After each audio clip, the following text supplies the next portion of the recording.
조갑제 TV 시청자 여러분 안녕하십니까? 2021년 5월 13일 아침 7시 30분입니다. 간밤에 도저히 믿을 수 없는 일이 미국에서 일어났습니다. 한마디로 미국의 공화당이 집단 자살을 했습니다. 미국의 공화당 하원 의원들이 이건 작당을 한 거죠. 작당을 해가지고 트럼프를 비판한다고, 트럼프의 거짓말을 비판한다고, 트럼프가 작년에 부정선거로 졌다는 허무맹랑한 거짓말을 비판한다고 딕 체니 전 부통령의 따님인 리즈 체니 의원을 당직에서 밀어내고 말았습니다. 그 당직은 미 공화당 하원 회의 의장이라는 랭킹 3위입니다.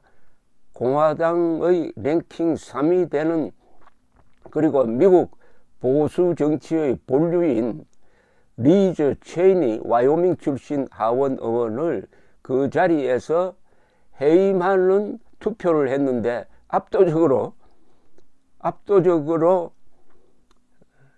인정을 받아가지고 리즈 체이니 의원이 당직을 잃게 되었습니다. 일종의 쿠데타입니다. 이게 미국 공화당이 거짓말에 동참하고 말았습니다. 트럼프가 아직도 극성 지지자들을 확보를 하고 있습니다. 지금 미국 사람 전체 중에서 아직도 30%가 작년에 부정선거가 있어가지고 트럼프가 졌다고 믿고 있고, 공화당 당원들 사이에서는 한 60~70%가 그런 거짓말에 속아 넘어가고 있습니다. 그러니까 양심 있는 사람들이 입을 닫고 있어요. 말하자면 트럼프를 비판했다가는 하원 상원의원 경우에는 내년에 있을 이 중간선거에서 질 뿐만 아니라 아예 후보자도 되지 못한다 하는 이런 공포감을 갖고 있습니다. 그게 거짓말이라는 걸 다 알면서도 오히려 그게 거짓말이라고 지적하는 리즈 체이니 의원을 몰아냈다 하면은 이거는 집단 자살한 거 아니겠습니까? 근데 리즈 체이니 이 의원은 이 당직에서 밀려난 후에 기자들 앞에서 뭐라고 했느냐 하면은, 나는 앞으로도 계속 진실을 이야기를 해가지고 트럼프가 절대로 백악관을 차지하지 못하도록 하겠다라고 선언을 하면서 끝까지 싸우겠다고 했습니다. 이분의 말이 아주 설득이 있습니다. 뭐냐 하면은 어제 그 이분을 몰아내는 그 회의장에서 마지막 발언을 했는데 이렇게 자랑을 했습니다. 공화당 대통령 레이건이 소련 공산주의를 무너뜨렸다. 냉전에서 이겼다. 근데 지금 제2의 냉전이 시작되었다. 이 제2의 냉전은 공산 중국과 싸우는 것이다.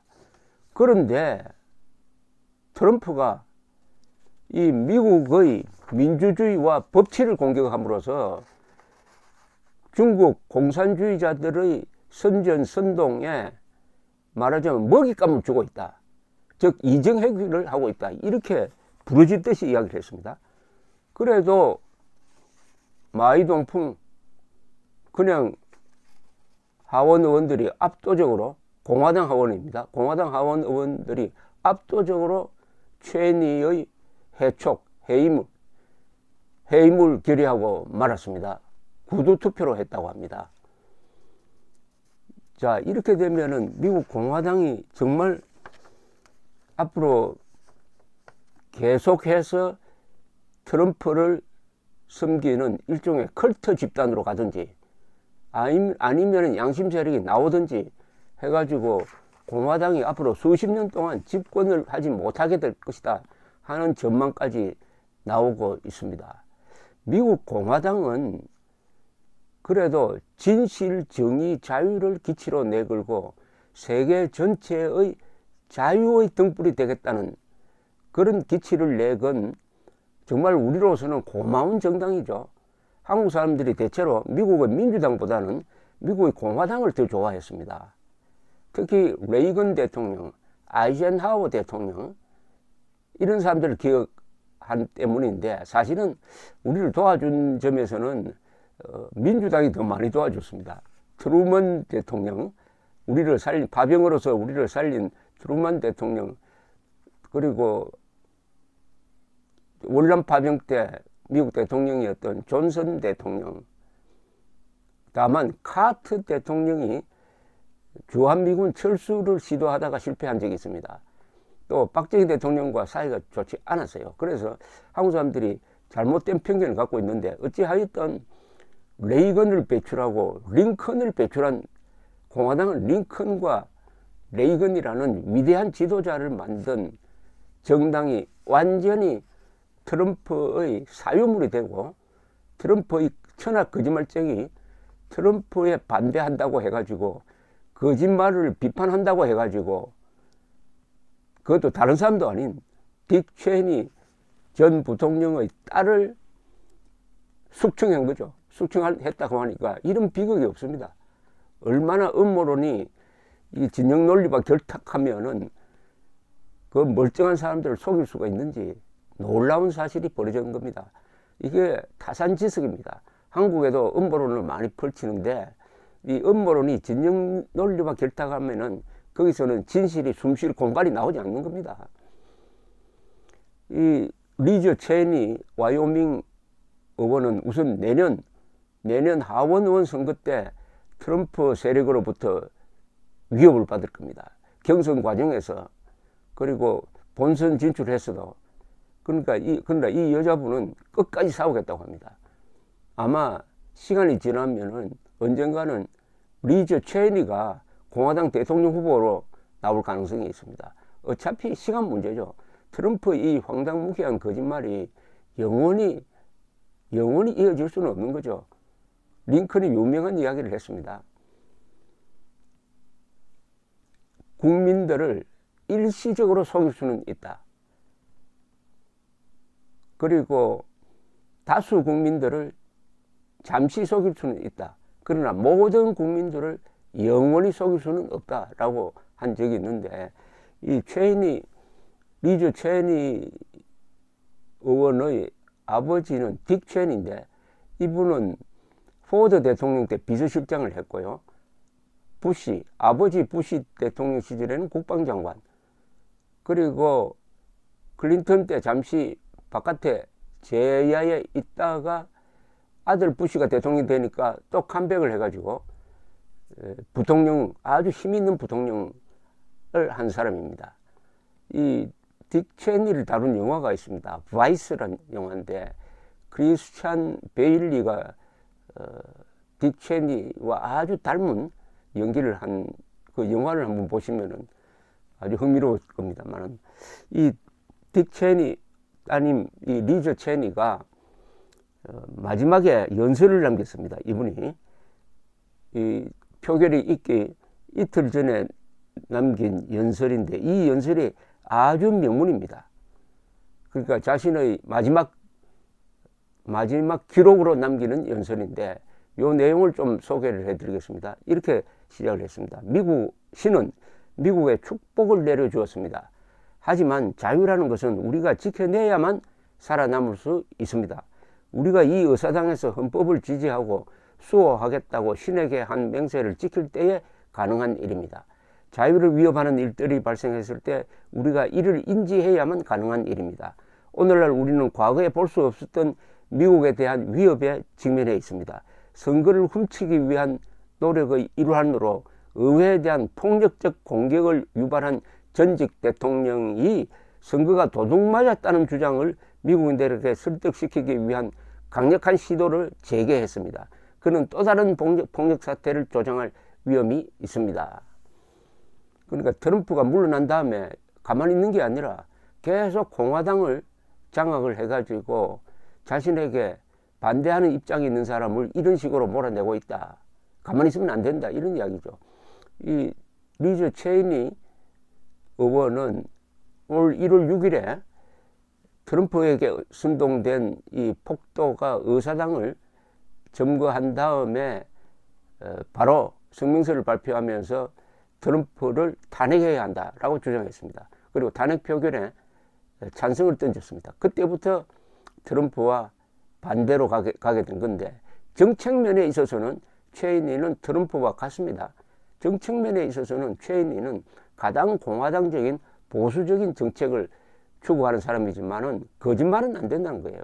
거짓말은, 더구나 권력자의 거짓말은 국가를 해친다, 이런 취지입니다. 이어서 읽어드리겠습니다. 리즈 체인리 의원의 연설문입니다.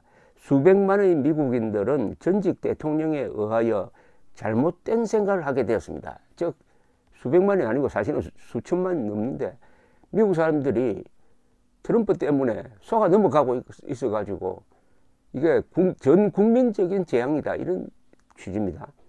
이들은 진실이 아니라 그의 말만 들었습니다. 그가 우리의 민주적 절차를 계속 약화시키는 동안 민주주의가 제대로 작동하는지에 대한 의문의 씨앗이 퍼지게 되었습니다. 트럼프가 반민주 세력이라는 규정입니다. 저는 보수 공화당원입니다. 보수주의 원칙 중 가장 보수주의적인 것은 법치를 존중하는 것입니다. 선거인단은 투표를 끝냈습니다. 전직 대통령이 임명한 판사들 여러 명을 포함 주 법원과 연방법원에서 진행된 60건의 재판 모두 트럼프의 주장을 받아들이지 않았습니다. 트럼프의 법무부는 전직 대통령이 주장한 광범위한 부정선거에 대해 수사를 했고, 이를 뒷받침할 만한 어떤 증거도 찾아내지 못했습니다. 선거는 끝났습니다. 이것이 법치입니다. 이것이 헌법적 절차입니다. 우리의 재판부는 이런 결정을 거부하는 사람들은 우리 재판부의 이런 결정을 거부하는 사람들은 헌법과 싸우는 자들입니다. 우리의 임무는 명확합니다. 선서를 한 우리 모두는 민주주의가 흐트러지는 것을 막기 위해 행동에 나서야 합니다. 이는 정책 문제가 아닙니다. 이는 정당의 문제가 아닙니다. 이건 미국인으로서의 의무입니다. 거짓에 침묵하고 이를 무시하는 것은 거짓말쟁이를 더욱 대담하게 만드는 일입니다. 저는 그런 일에 동참하지 않겠습니다. 다른 사람들이 우리 당을 법치를 포기하고 우리의 민주주의를 약화시키려는 전직 대통령의 전쟁에 동참하게 하는 것을 침묵하며 가만히 앉아 지켜보지 않을 것입니다. 공화당은 레이건의 당으로서 민주주의를 위해서 싸워왔고 냉전에서 승리했으며 소련 공산당을 무찔렀습니다. 오늘날 미국은 또 다른 냉전의 위협에 가까워지고 있습니다. 이번에는 중국 공산당과의 냉전입니다. 우리의 민주적 절차와 법치를 공격하는 것은 우리의 적들에게 힘을 실어주고 미국의 민주주의가 실패했다는 공산당 프로파간다에 먹이를 주는 이야기입니다. 이게 정말 가장 날카로운 지적입니다. 이 대목이 트럼프가 얼마나 나쁜 인간이냐. 트럼프가 미국을 해치고 있고 중국을 돕고 있다는 겁니다. 더 넓게 보면은 자유세계를 해치고 있고 중국 중심의 이 세계 전체 독재주의자 편에 서서 이적 행위를 하고 있다는 규정입니다. 이 대목은 제가 한번 다시 읽어드리겠습니다. 공화당은 레이건의 당으로서 민주주의를 위해 싸워왔고 냉전에서 승리했으며 소련 공산당을 무찔렀습니다. 오늘날 미국은 또 다른 냉전의 위협에 가까워지고 있습니다. 이번에는 중국 공산당과의 냉전입니다. 우리의 민주적 절차와 법치를 공격하는 것은 우리의 적들의 힘을 실어주고 미국의 민주주의가 실패했다는 공산당 프로파간다에 먹이를 주는 이적 행위입니다.